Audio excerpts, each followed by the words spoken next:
J'ai rejoint Blablacar il y a 6 ans.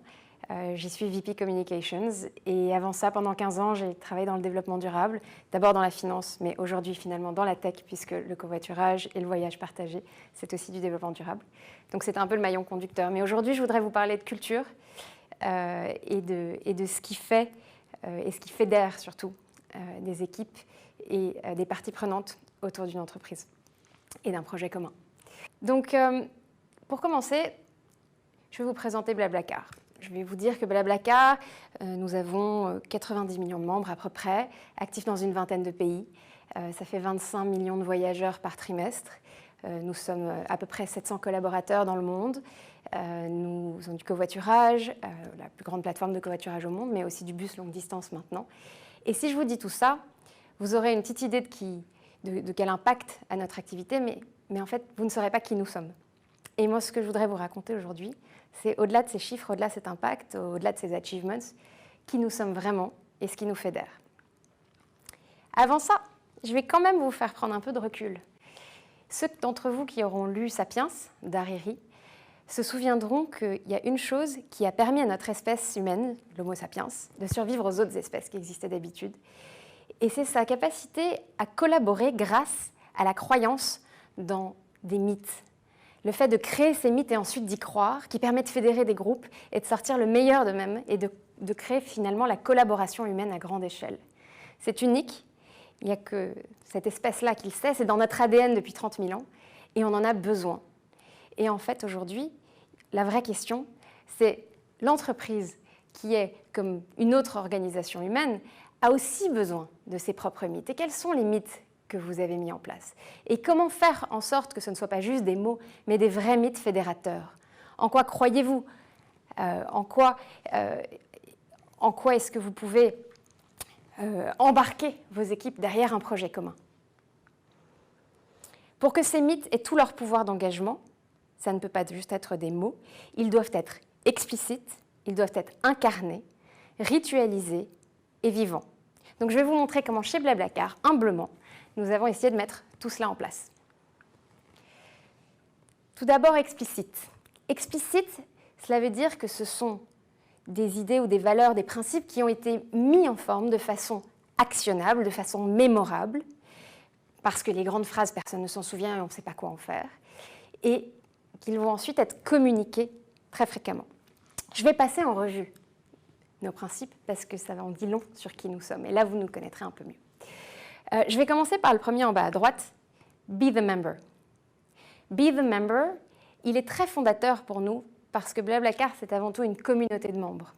On n'a pas des clients, on a des membres. Le covoiturage, c'est du C2C, ça a été créé parce que des conducteurs et des passagers partagent leur trajet, parce qu'ils s'entraident, parce que le conducteur ouvre la porte de sa voiture et que le passager va partager les frais, qu'ils vont faire un bout de chemin ensemble. C'est un rapport d'égal à égal. Ce sont des membres qui, avec évidemment notre aide en tant que plateforme, qui allons orchestrer et optimiser et rendre cet échange possible dans les cas où il n'aurait pas pu être fait autrement. Mais c'est vraiment ensemble que nous co-créons la valeur. Donc pour répondre au mieux aux besoins du membre, il faut que nous soyons le membre, il faut que nous soyons le membre le plus exigeant, ce qui implique qu'on utilise notre service, ce qui implique qu'on est nous-mêmes des membres de notre propre communauté. On est au plus proche de l'expérience en étant nous-mêmes utilisateurs. Et comme vous le verrez plus tard, il y a des rites qui font en sorte que ces mythes soient vraiment appliqués et que nous soyons encouragés à partager. Ensuite, be lean, go far. Be lean, ça veut dire être athlétique, ça veut dire rester fin, rester sportif alors qu'on va grandir. Nous avons un ADN de start-up, mais nous sommes aujourd'hui plus de 700. Nous grandissons vite. Nous ne devons pas perdre cette agilité pour continuer à être innovants, pour continuer à aller loin, go far. La finalité, c'est d'une croissance qui est durable, qui s'inscrit dans le temps. Ce n'est pas des coûts à court terme. Et la crise actuelle, d'ailleurs, nous rappelle à quel point il aura été important d'être lean par le passé pour tenir le coup de la distance des hauts et des bas. Donc c'est un fondement aussi très important et très explicite chez nous. Ensuite, nous avons Share More, Learn More. Share More, Learn More, très important pour nous rappeler l'importance, pour nous rappeler à quel point une culture ne doit pas être une culture de la rétention d'informations dans une entreprise, sinon elle se politise. nous, on encourage proactivement le partage d'informations pour qu'on apprenne ensemble les uns des autres, ce qui encourage le respect du travail des autres et ce qui encourage une certaine humilité aussi. Donc là, pareil, les rites en place pour faire vivre ce principe comme nous le verrons après. Dream, decide, deliver, un principe qui va expliciter le fait qu'il y a chez Blablacar, il y a la place pour le rêve et donc l'innovation. Il y a la place pour le fait de prendre des décisions et on responsabilise chacun, puisqu'on a finalement une organisation assez horizontale à la prise de décision, au courage de la prise de décision. Et deliver, parce qu'il faut avoir la diligence de délivrer sur les ambitions qu'on s'est données. Quand on rentre dans un meeting chez Blablacar, on sait si on est dans un meeting dream, decide ou deliver. On sait si on vient faire un brainstorm ou si au contraire on vient parler de l'exécution d'un projet. Et je ne vous conseille pas de commencer à brainstormer au milieu du meeting deliver, c'est jamais bon. Et vice-versa. Mais il y a la place pour les trois et on clarifie à quel moment on doit faire l'un ou l'autre. Un de mes principes qui en fait est mon préféré. Fail, learn, succeed. J'ai toujours trouvé ça très audacieux pour une entreprise de commencer un de ces principes par fail. Alors vous me direz, heureusement, il finit par succeed. On est tous très clairs sur le fait que c'est la finalité. Mais on est aussi clair sur le fait que quand on marche ailleurs que sur des chantiers battus, on va prendre des risques. Et prendre des risques, faire des choses nouvelles, ça implique de rater. Mais en fait, rater n'est pas la finalité. Rater, ça fait partie du chemin. Et c'est ce qui nous apprend à réussir mieux. Et ça, c'est un principe qui, au-delà du fait qu'il désinhibe sur la prise de risque, il contribue aussi à dépolitiser parce que quand on échoue à quelque chose, on va partager les apprentissages de cet échec. On fait des FLS, on les partage dans toute l'entreprise. Et ça peut venir du haut, du milieu, du bas, de toutes les parties de l'entreprise. On fait un FLS et on encourage au partage d'expériences et à gagner en connaissances grâce à ce qui s'est passé ailleurs, dans cet échec-là.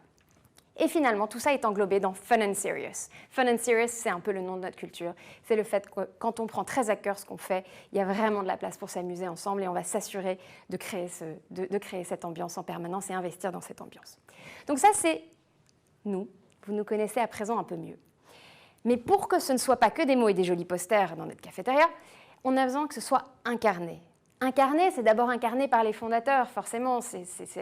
Tout ça a été le résultat de leur trip, et très rapidement des autres personnes dont ils se sont entourés et qui les ont accompagnés. Et aujourd'hui, si nous sommes 700, chaque personne que l'on recrute adhère d'une façon ou d'une autre à cette culture. Mais incarné aussi par tout le management, incarné par les décisions. Ces principes sont utilisés comme une boussole dans certaines des décisions. Ils sont utilisés dans nos phrases qui justifient certaines décisions. C'est ça qu'on appelle l'incarnation. Et ritualiser, je vous le disais précédemment. Ritualiser, c'est-à-dire des vraies mesures qui vont accompagner chacun de ces principes pour qu'ils vivent. J'ai pris 2 exemples ici. Be the member.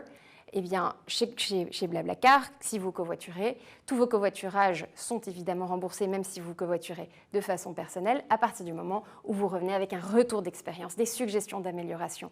Et un bon tiers de Blablacar aujourd'hui, de l'équipe Blablacar, sont des ambassadeurs, c'est-à-dire le plus haut niveau d'usage.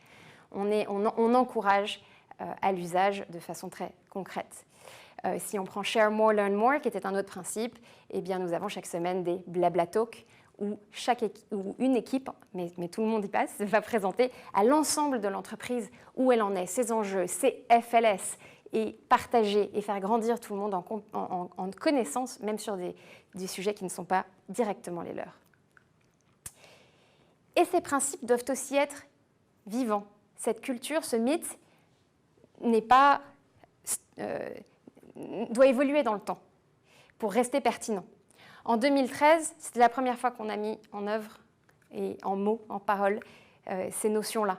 On était alors 60, c'était relativement facile dans le sens que ça a pris un séminaire et une réflexion commune dans un groupe qui était encore assez limité en taille.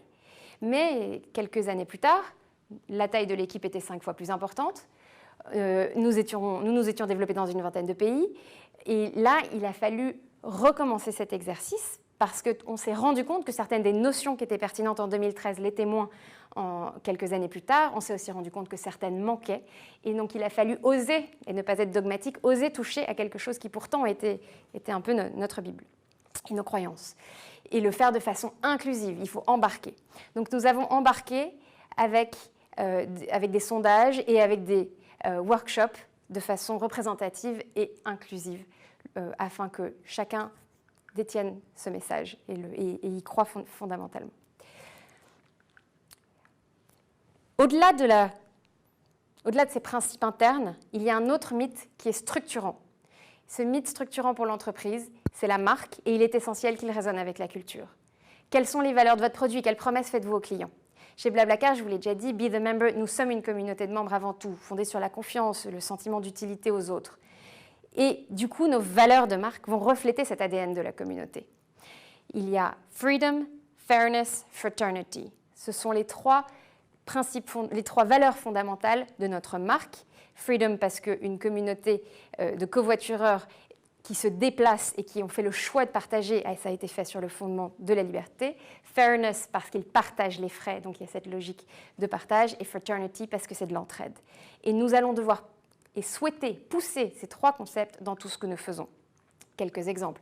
Une nouvelle fonctinnalité, nous allons nous dire Freedom, bien que nous pensions que cette fonctionnalité améliore l'expérience, nous allons donner le choix. Fairness, nous allons nous assurer que chaque fonctionnalité est passée au crible de est-ce juste, est-ce qu'il y a une équité, pour être plus précise, derrière. J'accélère car je crois que mon temps est compté. Vous trouverez plusieurs exemples de fairness dans ces slides, ou de fraternité, où là aussi, vous l'aurez compris, c'est essentiel à l'échange entre nos membres, au point que nous avons même ce qu'on appelle Blabla Help, qui est un widget qui apparaît sur l'écran, où d'autres membres, et absolument en échange d'aucune compensation financière, choisissent de venir aider des nouveaux membres.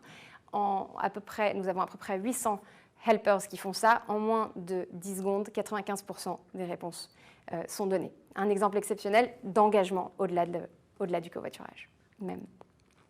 Et puis, fraternité, à l'heure du Covid, ce qu'on remarque et qui nous a forcément réchauffé le cœur, c'est que malgré l'arrêt absolu et total de notre activité pendant 3 mois lors du dernier confinement, au moment où l'activité a pu reprendre, les conducteurs ont repartagé, ont choisi de rouvrir leurs portes à des passagers qui étaient présents en masse parce que les autres moyens de transport n'étaient pas idéaux et que le covoiturage rassurait dans ce contexte car il y avait moins de contacts.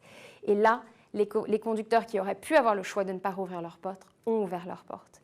Et on voit qu'on a cet été à peu près 80% du niveau d'activité pré-Covid. Et là, la solidarité des conducteurs est à nouveau très touchante. Donc en conclusion, 60% de nos collaborateurs considèrent que la culture est ce qui nous rend uniques.